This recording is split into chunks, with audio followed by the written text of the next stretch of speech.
Global Medic is the premier medical training exercise for multi-component, joint, and multinational medical units and personnel. Medical Readiness and Training Command hosts the exercise twice a year, once at Fort McCoy, Wisconsin, and once at Fort Hunter Liggett, California. The goal of the exercise is to challenge and develop Army and joint medical units to deliver synchronized world-class expeditionary healthcare to meet global requirements in a complex environment. MRTC accomplishes this with the help of medical soldiers who observe, coach, and train units and personnel at Global Medic. Captain Ross Smith explains what the observer coach trainers from MRTC did for his unit, the 901st Minimal Care Detachment. They're valuable to help us, to guide us, to make sure that, you didn't think about this, maybe update your SOPs, maybe change this a little bit, just so we're medically ready, so when the time comes as a ready force unit, that we are able to hit the grounds running, be ready in 15 days to go wherever it is we're called.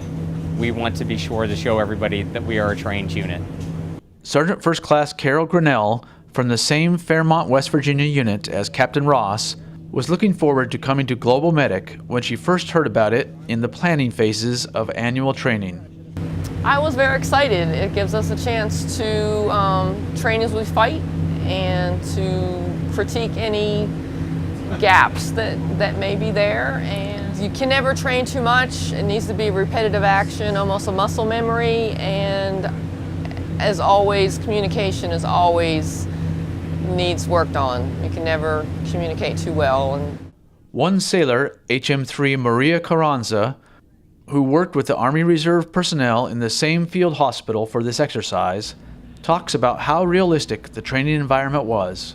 I never thought that it was going to be this real, and it really is. We have a fully functioning hospital that we put up in 3 days, and not only that, but we have patients coming through and we are alert and we are doing everything in our power to make this as real of an exercise as physically possible. And I didn't think that we were going to have real ambulances coming in or real patients with moulage makeup on to seem like they really are wounded. And not only that, but being in teams that we are on our own taking care of these patients. It's our decision, it's our learning, and we're doing an insane amount of trainings and learning things that even as me having a bachelor's degree, I haven't learned. And so it's a never-ending expanding our knowledge and our skills. And I'm really proud to be a part of it. The more realistic we can make it for them, the better they're going to be if they encounter something like this in the actual combat situation.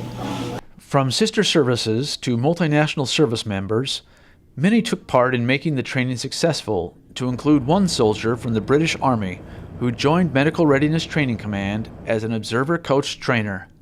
Corporal Sally Webster, an emergency nurse, shared her experiences on how the flow of exercises usually go for the units being trained. From our point of view, what we're trying to do is train them up so they can work together, draw out the information that they already know. They know how to do their jobs. What they don't know how to do at the moment is to put it all together so that it's a nice, smooth process, purely because they've not worked together before. With any exercise, it's always the same. The first day is a bit of a shakeout, and they're just going to get better and better each day. Another OCT, Lieutenant Colonel David Lang, explains his role and also the effect the exercise had on the unit he observed. Well, we changed the unit. In other words, they're going to get better tactically, they're going to know what to do medically, their job's better, and they get a run through where they don't always get at home. So they get to set up their tents, they get to see the other pieces of the medical puzzle that they don't get to see at their home station, and how they all fit and work together. Sergeant Brent Drost has supported Fort McCoy Global Medic exercise for 7 years. This year he is working in the Effects and Enablers cell, making the battlefield injuries seem all too real. He explains his focus for the training.